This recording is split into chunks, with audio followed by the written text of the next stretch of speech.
الحمدللہ رب العالمین والعاقبۃ للمتقین الصلاۃ والسلام علیک یا سید المرسلین وعلی آلہ واصحابہ اجمعین۔ صدیم اسلامک وظائم میں خوش آمدید میرے پیارے ساتھیوں۔ آج آپ کے خدمت میں 10 محرم کے اللہ تعالیٰ کے فضل و کرم والے اس دن میں ایک وظیفہ آپ کی خدمت کے لیے پیش کر رہا ہوں۔ تو اس وظیفہ کو آپ نے اس دن کو کرنا ہے انشاءاللہ تعالیٰ۔ اللہ تعالیٰ کے فضل و کرم سے، اس کی عطا سے یہ دن اپنی برکتوں، اپنی فضیلتوں کے ساتھ سایہ فگن ہے۔ تو کرنا تو یہی چاہیے کہ ہم اللہ تعالیٰ کی بارگاہ میں اپنے گناہوں کی مغفرت طلب کریں، اور اس کے ساتھ ساتھ جو بھی ہماری حاجات ہوں، جو بھی ہماری ضرورتیں ہوں، جو بھی ہماری پریشانیاں ہوں، ہم اللہ تعالیٰ کی بارگاہ میں انہیں پیش کریں تو انشاءاللہ تعالیٰ اللہ تعالیٰ اپنا فضل اور کرم کرے گا۔ میرے ساتھیوں، یہ وظیفہ جیسا کہ آپ جانتے ہیں 10 محرم کا دن بہت فضیلتوں کا، بہت ہی عظمتوں والا ہے۔ میرے ساتھیوں، جب بھی آپ کوئی عمل کریں، کوئی وظیفہ کریں، تو اس کے ساتھ ساتھ آپ نے نماز کو نہیں بھولنا۔ جیسا کہ اس دن کی مناسبت سے واقعہ کربلا میں بھی ہمیں یہی سبق ملتا ہے کہ رسول اللہ صلی اللہ علیہ وسلم کے پیارے نواسے حضرت امام حسین رضی اللہ تعالیٰ عنہ نے میدان جنگ میں، میدان کارزار میں نماز کو نہیں چھوڑا۔ تو اگر ہم یہ چاہتے ہیں اور ہم خود کو حسینی ثابت کرنا چاہتے ہیں تو اس کے لیے سب سے پہلی شرط جو ہے وہ نماز ہی ہے۔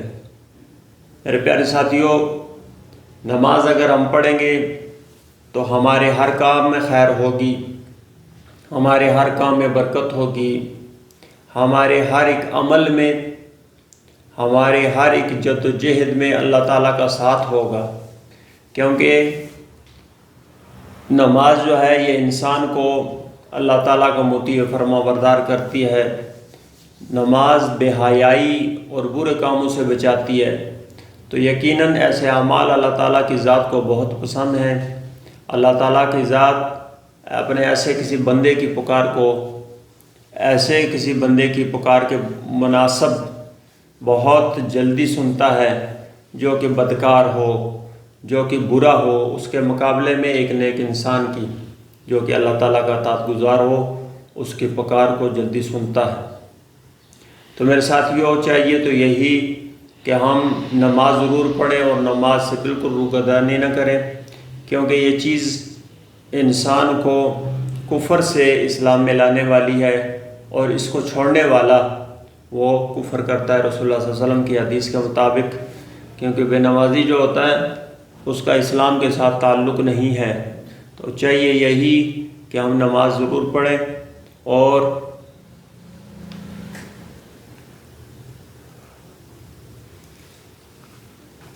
جہاں اور نیکی کے کام ہیں وہاں ہم اس کام کو بھی ضرور کریں کہ اس دن کو ہم صدقہ دیں، خیرات کریں۔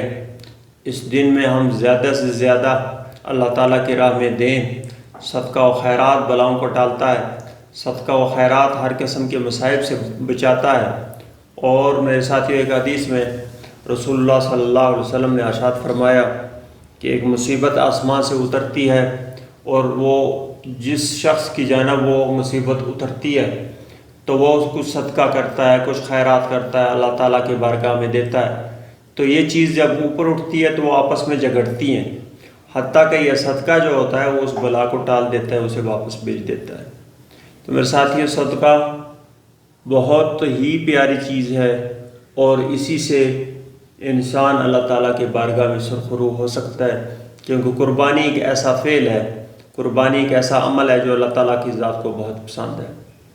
میرے ساتھیوں، جانی، مالی، ہر قسم کی قربانی اللہ تعالیٰ کے ہاں منظور شدہ عمل ہے، اور اس عمل کو ضرور اختیار کیجیے۔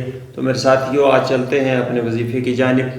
تو 10 محرم کا یہ وظیفہ آپ نے 10 محرم کے دن 5 نمازوں کے ساتھ اس کی تسبیح کرنی ہے، اور اس کے لیے آپ نے آیت جو مختص کرنی ہے وہ ہے لا الہ الا انت سبحانک انی کنت من الظالمین۔ یہ تسبیح آپ نے ایک مرتبہ یعنی 100 دانوں کی پڑھنی ہے۔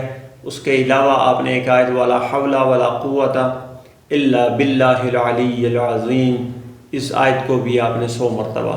تو 5 نمازوں کے ساتھ آپ نے 100 مرتبہ ان دونوں آیتوں کا ورد کرنا ہے، اور اس کے ساتھ ہی آپ نے عشاء کی نماز کے بعد اپنے اس عمل کو ختم کرنے کے بعد اس عمل کو اختتام پذیر کرتے ہوئے پھر آپ نے اللہ تعالیٰ کی بارگاہ میں عرض کرنا ہے، آپ کی جو بھی خواہش ہے، جو بھی حاجت ہے، جو بھی ضرورت ہے، جو بھی مشکلات ہیں، آپ نے اللہ تعالیٰ کی بارگاہ میں عرض کرنی ہے۔